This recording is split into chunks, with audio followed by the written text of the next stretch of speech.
Sebelum kita membaca merenungkan firman Tuhan, mari kita mohon bimbingan Roh Kudus dalam doa. Kita berdoa. Terima kasih Allah atas penyertaan-Mu dalam hidup kami. Kalau kami ada di sini saat ini itu semua berkat penyertaan Tuhan. Saat ini kami akan membaca merenungkan firman Tuhan. Bukalah hati kami supaya kami dapat mengerti apa yang kami baca dan dengar. Serta urapilah hamba-Mu agar dapat berkata-kata seturut dengan apa yang Kau sampaikan kepada kami. Dalam Yesus Kristus kami berdoa. Amin.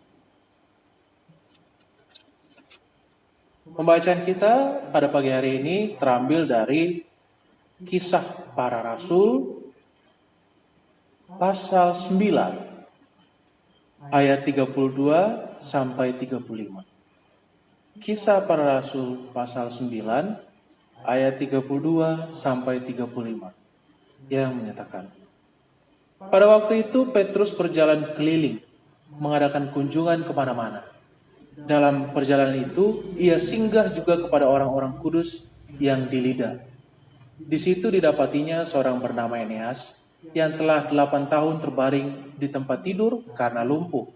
Kata Petrus kepadanya, Eneas, Yesus Kristus menyembuhkan engkau. Bangunlah dan bereskanlah tempat tidurmu. Seketika itu juga bangunlah orang itu. Semua penduduk Lida dan Saron melihat dia, lalu mereka berbalik kepada Tuhan. Demikianlah pembahasan Alkitab. Berbagai orang yang mendengar dan melakukannya dalam hidup sehari-hari. Haleluya. Haleluya. Haleluya. Haleluya. Selamat pagi Bapak dan Saudara. Apa yang hendak kita lakukan jika pandemi COVID-19 atau Corona ini berakhir? Ini menjadi pertanyaan yang sering kita dengar ya akhir-akhir ini. Mungkin di kalangan teman-teman ataupun bersama dengan saudara-saudara kita bertanya demikian. Ada yang menjawab, saya ingin keluar rumah, saya ingin ke mall, saya ingin nongkrong bersama dengan teman-teman, saya ingin ketemu dengan ini, ketemu dengan itu.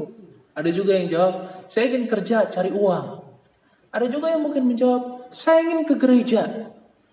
Ya, ini masalah yang kita gumuli bersama.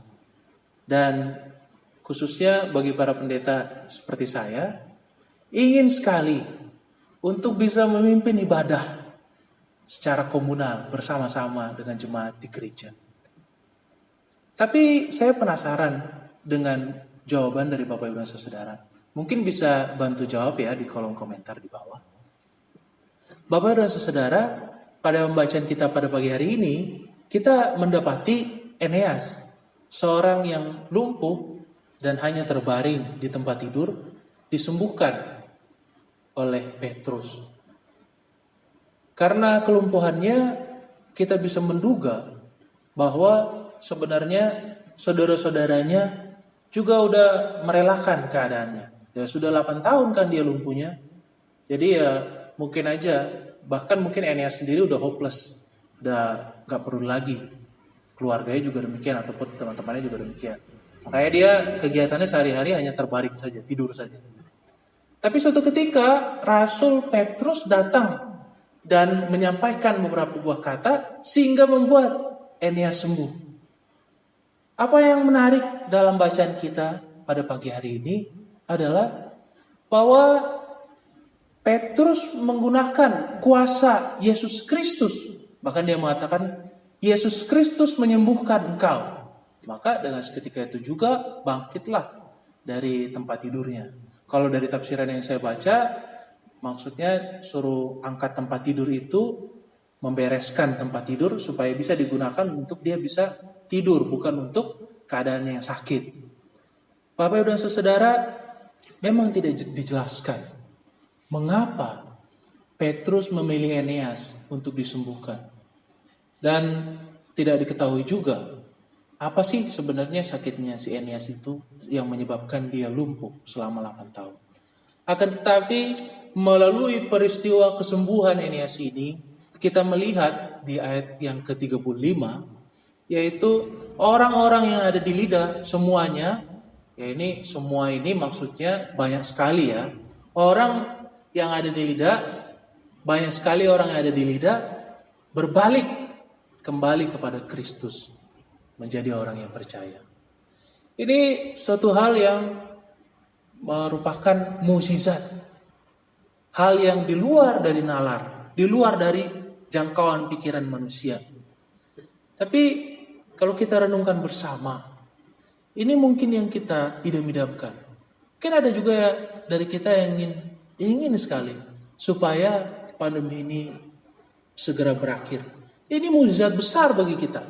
Tapi kita semua menantikan itu. Tapi Bapak dan Saudara, bukankah dalam kehidupan ini kita juga senantiasa mengalami mukjizat? Mukjizat yang kita temui sehari-hari. Bahwa pada saat ini kita masih bisa ada, masih bisa hidup, masih bisa bahkan bersyukur kepada Tuhan.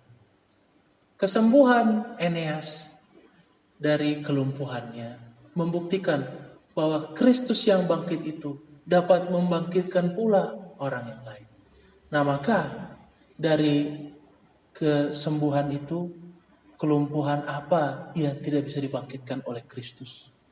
Bapak dan Saudara, akhir-akhir ini kita melihat banyak orang yang memberikan bantuan dari uang pribadinya, memberikan bantuan kepada orang lain.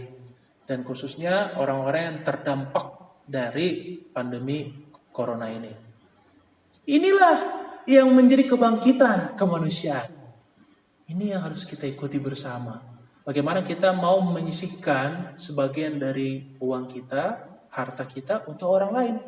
Bukankah itulah mukjizat yang terjadi di era ini? Apakah kita masuk ke dalam mukjizat itu atau kita tidak peduli dengannya? Bapak dan Saudara, semua orang menantikan mukjizat. Tapi mari kita menjadi salah satu dari mukjizat itu. Tuhan Yesus memberkati kita. Amin. Mari kita bersatu dalam doa. Terima kasih Allah atas penyertaan-Mu dalam hidup kami. Kalau kami sudah mendengarkan firman, biarlah firman itu menjadi pelita dalam hidup kami. Mampukan kami untuk setia dalam menjalani kehidupan. Juga kiranya Engkau memberkati aktivitas kami sepanjang hari ini. Juga kiranya Engkau memberkati orang yang bekerja di rumah, dari rumah, maupun bekerja di kantor.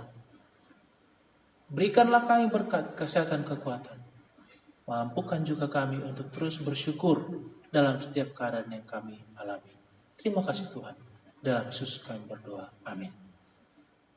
Oke, sampai di sini dulu perjumpaan kita pada morning call pagi hari ini. Mari tetap di rumah dan berdoa untuk yang terbaik. Juga bila Bapak Ibu berkenan untuk memberikan bantuan kepada Pospel Cash, bisa memberikan di nomor rekening di bawah ini. Terima kasih, Tuhan Yesus memberkati. Dadah.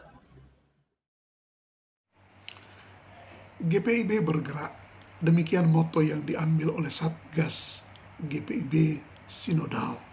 Kami sudah berbuat banyak menanggulangi dampak COVID-19, namun masih banyak juga yang membutuhkan. Karena itu kami menghimbau warga jemaat ataupun simpatisan untuk boleh berpartisipasi dalam penanggulangan dampak COVID-19 ini. Dengan segala sukacita partisipasi saudara-saudara kami sambut. Terima kasih, Tuhan memberkati.